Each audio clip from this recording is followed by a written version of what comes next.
In this video, we'll be talking about modeling with differential equations. In applications of calculus, it is very common to have a situation where it is required to find a function given knowledge about its derivatives. In many natural phenomena, quantities grow or decay at a rate proportional to their size. Some simple examples include population growth, radioactive decay, freefall, Newton's law of cooling, RL circuits, and spring motion. Each of these models mixes function values and the rate of change of the function. A differential equation is an equation that contains an unknown function and one or more of its derivatives. The order of a differential equation is the order of the highest derivative that occurs in the equation. So here in this table below, we have some examples of various differential equations, and it wants us to fill in the order of them. So let's look at the first one together. We have a times y double prime plus b times y prime plus c times y equals g of t. Now, because here we have a second derivative, and that is the highest order derivative in this differential equation, then we say that this is an order 2 differential equation. Okay, in the next differential equation, we have sine of y times the second derivative is equal to 1 minus y times the first derivative plus y squared times e to the negative 5y. Again, here we have the second derivative, so this will be an order 2 differential equation. And I'm just going to go through these a little bit quickly now. The next one, we have a fourth derivative as the highest one, so that will be an order 4 differential equation. This is 1, this is also 1, and then here we have a 3. So those are just some examples of various differential equations. A function y equals y of x is a solution of a differential equation if the solution is satisfied for all x in some interval when y and its derivatives are substituted. For example, y equals e to the power of 2x is a solution of the differential equation dy dx minus y is equal to e to the power of 2x, because substituting y and its derivative on the left side of this equation gives us the right side. So let's just verify this. Notice we have dy dx here minus y, and so we are claiming that y equals e to the power of 2x is a solution of this differential equation. So if this is a solution, let's solve for dy dx. That is equal to e to the power of 2x, and then if I'm using chain rule, I need to multiply by 2. So notice that if I were to plug this in for dy dx here, and then if I were to plug this in for y here, if this is a correct solution to this differential equation, then we should get this as our answer. So just like you would if you were proving a trigonometric identity, you always want to start off with one side and then end up at the other. So I'm going to start off with the left-hand side here. So our left-hand side is 2 times e to the power of 2x minus e to the power of 2x. And these are both like terms, so I can combine them into e to the power of 2x, and this is equal to the right-hand side. So I have then confirmed that this is in fact a solution of this differential equation. Now, if you look at this line below, it says this is not the only solution. For any choice of the constant c, the function y equals c times e to the power of x plus e to the power of 2x is also a solution. So let's actually prove that this is a solution as well. We're claiming that this thing here is a solution to our original differential equation here. So in this case, let me find dy dx. That is equal to c times e to the power of x plus 2 times e to the power of 2x. So all I did was I found the derivative.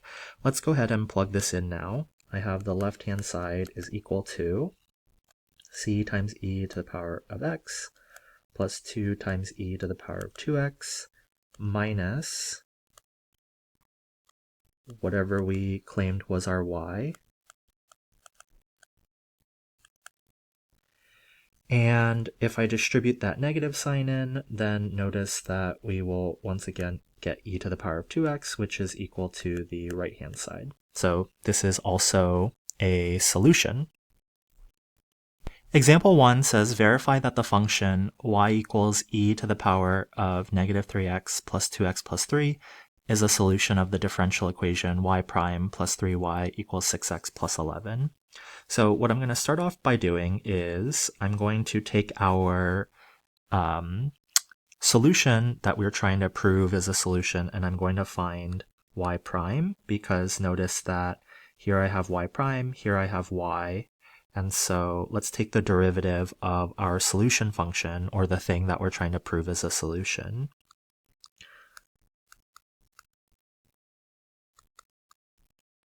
Okay, so I've taken the derivative. Now let's go ahead and start with the left-hand side, and I'm going to plug that in for y prime. And then I have plus 3 times y, so I'll sub in y.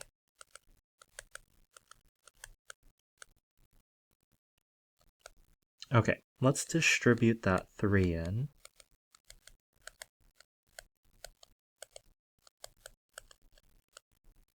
And notice what's going to happen here is these two terms will cancel out, and then we have 6x plus 2 plus 9, that's 11, and that is equal to the right-hand side. And so we have sufficiently shown that this is a solution to the given differential equation. Let's look at an example to discuss the idea of what a general and what a particular solution is. Example 2 says, find a solution to the differential equation dy dx is equal to 2x. So this is a fairly simple and straightforward differential equation. We know that the derivative of the function that we're looking for is equal to 2x. So essentially we're asking ourselves, what function, when we take the derivative of it, gives us 2x? And so essentially we're looking for the antiderivative. And so here this implies that y is equal to x squared. However, this is not the only function that if we were to take the derivative of it would give us dy dx is equal to 2x. Can you think of another one? Well, essentially, it would be anything where y equals x squared, and then we could add some constant to that. So y equals x squared plus 4, or y equals x squared minus 100. These would all be examples of solutions. So when we're solving differential equations, what we have here we would call a general solution. But again, I can pick a specific value for c. So let's say I wanted c to equal 4. So I have y equals x squared plus 4. And this would be what we call a particular solution.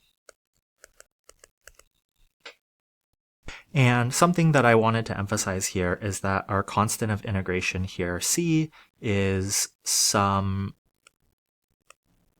real number. It doesn't necessarily have to be an integer. So it could be like the square root of 3, which is not an integer. So, definition: the general solution of an ordinary differential equation includes all possible solutions and typically includes arbitrary constants or arbitrary functions in the case of a partial differential equation.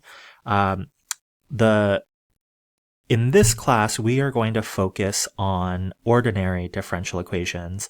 Partial differential equations are differential equations that include partial derivatives, and likely if you are in this class taking integral calculus, you have not learned yet what a partial derivative is. That's something that you learn and explore when you hit multivariable calculus.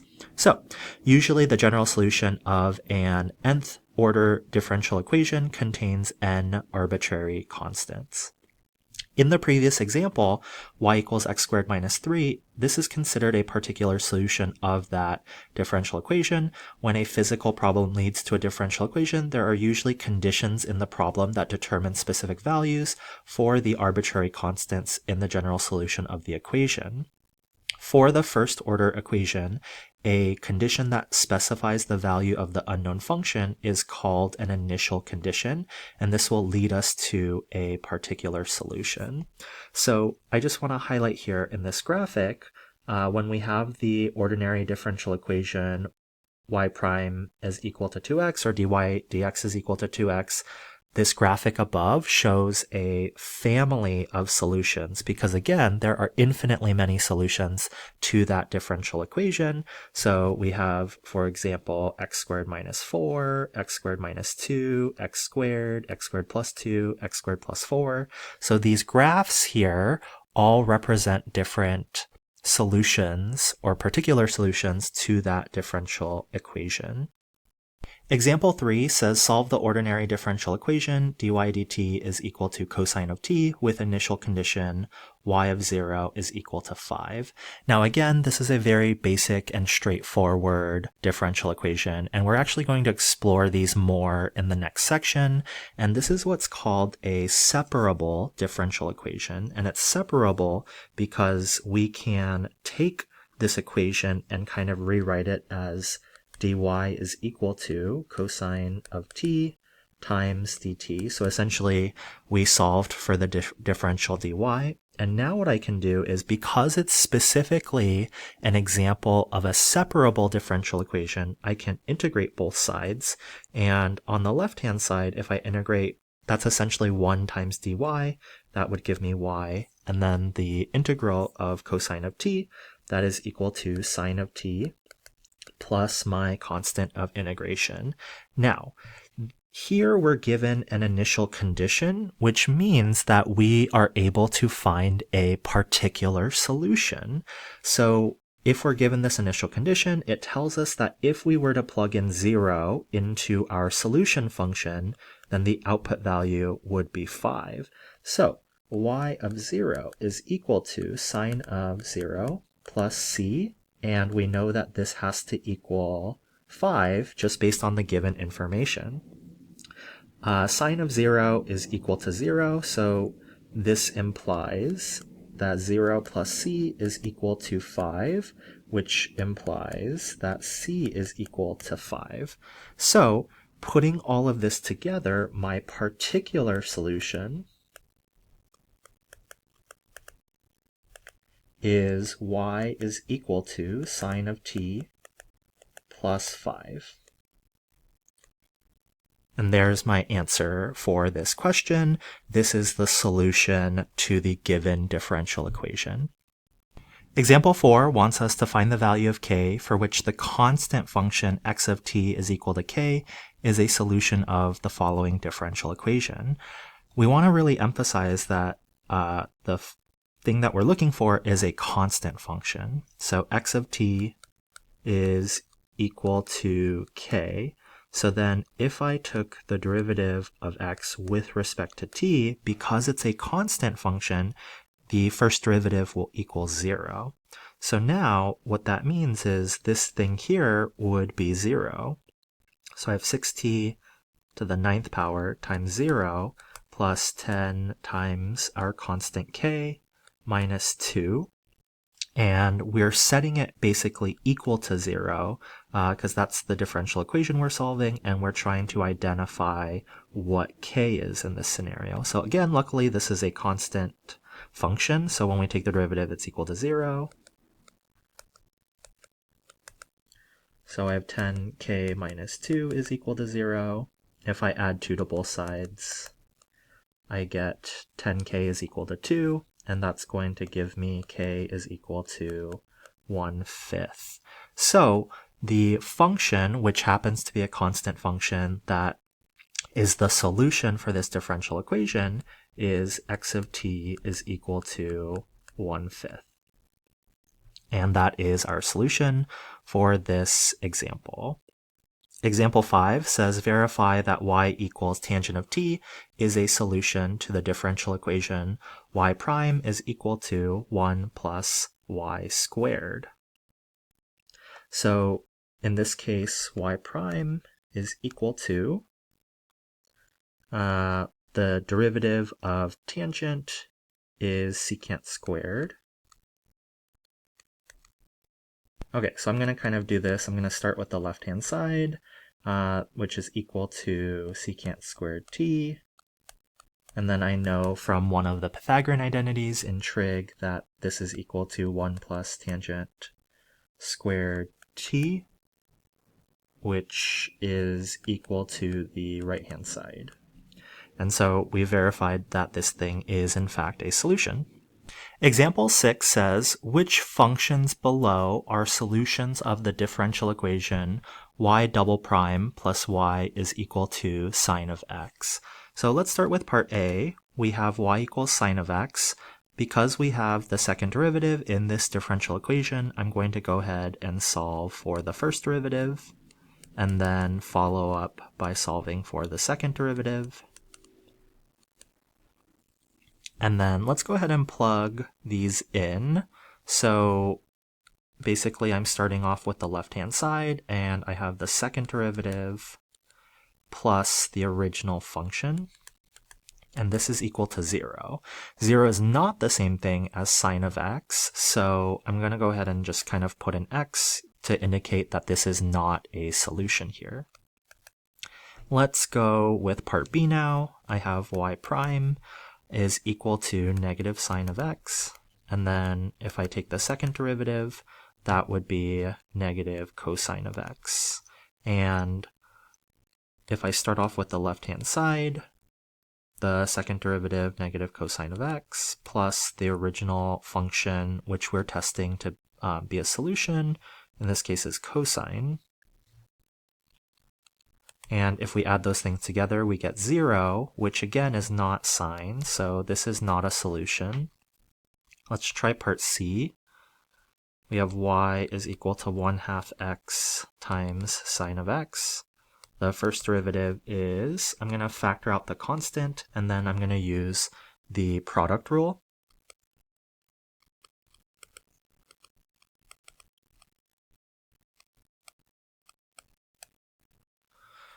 And let's do the second derivative now. So I'm still going to leave my constant factored out, and then I have to use the product rule.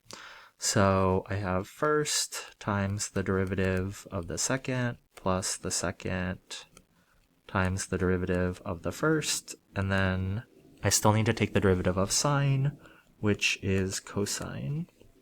Let's clean this up a bit so it looks a little bit nicer. I have negative 1/2 x sine of x, and then these are both like terms, cosine of x plus cosine of x, so that would be 2 times cosine of x, but if I were to distribute the 1/2, I think that would just give me cosine of x there. Alright, so I'm starting with the left-hand side, and I have the second derivative,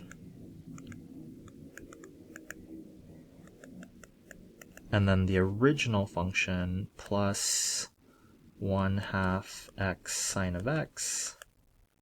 And oh, we're so close. Well, kind of. So these are both like terms, and they will cancel out to equal 0. And then we are left with cosine of x, which does not equal sine of x, which is what we're looking for. So this is also not a solution.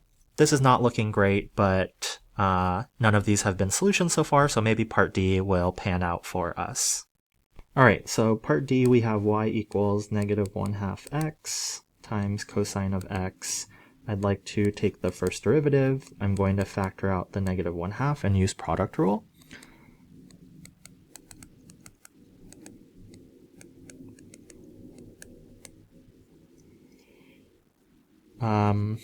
Let's clean that up again. So y prime is equal to... I'm gonna multiply in the negative. So that will become positive here, and then minus cosine of x. Okay, so let's find the second derivative now. I need to use product rule.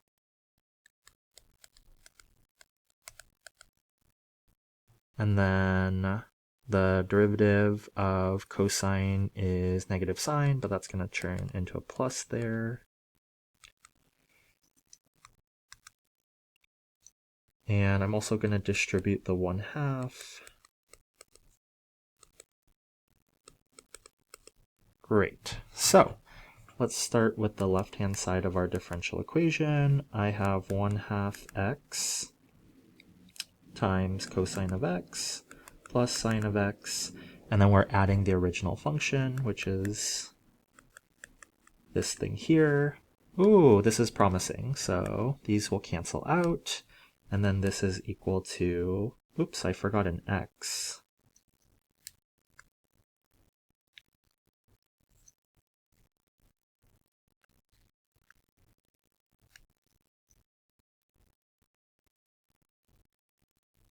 Okay, and so this leaves us with sine of x, which is equal to the right-hand side. And so this is a solution, and it's the only solution out of the 4 given functions. So that concludes example 6. Example 7 says a population is modeled by the differential equation dp dt is equal to 1.2p times the quantity 1 minus p over 4,200. Part A says for what values of p is the population increasing? And so remember from Calculus 1 that the function that we're measuring is increasing when the first derivative is positive. So for this question, we're asking ourselves, when is dp dt greater than 0? Now, one thing that I want to mention is that because we're measuring a population, whether it's the population of a country, of people, or maybe like a population of bunnies or whatever, or bacteria, it's safe to assume that p is going to be greater than 0 because we're measuring a population, and it doesn't make sense to say the population of, some country is negative 2 million people. That doesn't quite make sense. So because the rate of change of the population with respect to time is equal to this thing here, we know that dp dt as a whole is going to be positive when just the thing inside of the parentheses is going to be positive, because we know that p has to be greater than 0. So if I ignored this here, basically I can just set the thing inside of the parentheses greater than 0 and solve that. And that becomes nice because that is just a linear inequality. So I can set this greater than 0. If I add the fraction to both sides, then I get 1 is greater than p over 4,200, and I can multiply both sides by 4,200. And I'm just going to switch this inequality around. Okay, so let's write a sentence just to kind of interpret our answer that we computed here. The population is increasing when the population is less than 4,200. And again, I can't put units because I don't know what's being measured, whether it's people or bunnies or bacteria, but the population is increasing when the population is less than 4,200. Okay, so in part B, similarly, we can take this thing and set it less than 0, because when a population is decreasing, its derivative, this is happening when dp dt is less than 0. So we have 1 minus p over 4,200. We want this to be less than 0.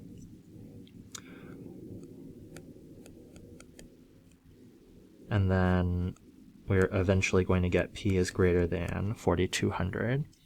So if I wanted to again write a statement, we could say the population is decreasing when the population is greater than 4,200. And this is really cool. You know, this is kind of the intersection of the study of like biology. What might account for this? Well, the population might be decreasing when the population is greater than 4,200 because maybe there's not enough of a food source. Maybe you're measuring something on like an island. And so the more animals there are that you're measuring, the easier it is for there to like spread disease or like not be enough food supply, stuff like that. Okay, example 8 says match the differential equation with the correct solution graph and provide reasoning. So let's start with equation A here. We have y prime is equal to 1 plus x squared plus y squared. And an observation that we want to make here, and this is again for part A, is that y prime is equal to 1 plus x squared plus y squared. And this is always going to be a positive number. And actually I can make an even stronger statement because x squared and y squared, the smallest those could be are 0. So this entire equation is always going to be greater than or equal to 1. So if the first derivative is always positive, then on my solution graph, because remember, these graphs are supposed to represent the graph of y equals y of x, which is a solution to the given ordinary differential equation. I forgot to mention this earlier, but oftentimes you'll see ordinary differential equation abbreviated to ODE, and then a partial differential equation you'll often see abbreviated to PDEs or PDE. But again, we don't explore PDEs in this class, but you'll often see me write ODE to represent ordinary differential equation. So because it's always greater than or equal to 1, that should mean that y of x is always increasing. And so of the 4 graphs that are given, that could eliminate this graph and eliminate this graph. So we know that it has to be graph 3 or graph 4. And another thing that we can see here is 4y prime is equal to 1 plus x squared plus y squared. As x goes to infinity, we can see that y prime goes off to infinity. And so that means that as x gets larger and larger, the slope of my tangent line should be getting steeper. And that's not what's happening in graph 4. The graph is getting less steep. So notice here, if I drew my tangent line, as it's continuing on, it's getting steeper and steeper and steeper. And all of that is to say that the solution to the differential equation in part A has to be graph 3. Okay, in part B, we have y prime is equal to, I'm going to rewrite this as x times e to the power of negative, and I'm factoring out the negative from the exponent. And then this is going to help me see that this will equal x over, I'm going to move this to the denominator. And so the conclusion that we can make here is that if you look at our denominator, just our denominator, this is always positive. And so our derivative itself is going to be positive or negative depending on the numerator. So we have one of 2 cases here. Y prime is positive when x is positive, and it's negative when x is negative. And remember, we're measuring the first derivative. So positive in this context means increasing on the graph, and then negative means decreasing. So if we look at our 4 graphs, we can eliminate graph 3 and graph 4 because sometimes my graph will be decreasing and sometimes it will be increasing. And more specifically again, It'll be increasing when we are to the right of the x-axis, and it'll be decreasing when we're to the left. And so we can see here that's the slopes of the tangent lines are negative and positive before and after the x-axis. So for this question, it has to be graph 1. Okay, for part C, we have y prime is equal to 1 over 1 plus e to the x squared plus y squared. And similarly to part A, I know that this value is always going to be positive, so it's always going to be increasing. Now, we really only have 2 options left, and so we could kind of, by process of elimination, identify that the answer to this is graph 4, but I can make an even stronger statement. So notice that as x goes to infinity, y prime approaches 0 because the denominator is getting infinitely large. What that means is that the slope should be getting less steep and it should be approaching a constant. And so in other words, there should essentially be a horizontal asymptote, which you can see here in graph 4. That is what's happening because it's getting closer and closer and closer to 0 as x approaches infinity. And again, the thing that's approaching 0 is the slope of the tangent line.